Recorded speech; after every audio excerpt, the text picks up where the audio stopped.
Friends आणि foodie सरीमध्ये तुम्हा सर्वांचं खूप खूप स्वागत. नवरात्रीचे दिवस येतात आहेत, सगळ्यांकडे देवीची उपासना सुरू होणार आहे, देवीचे घट बसणार आहेत आणि अशा वेळेस माझ्या काही मैत्रिणी 9 दिवस उपास करतात. मग आता उपासाच्या 9 दिवसाच्या रेसिपीज त्याच कसं खाणार ना, म्हणून मी माझ्या मैत्रिणींकरता नवरात्र स्पेशल हा एक सेगमेंट करते आहे.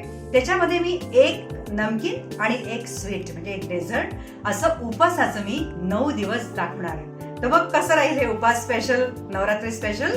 चला तर मग आजचा पहिल्या दिवसाचा आपण काय मेनू आहे ते तुम्ही व्हिडिओ पहा.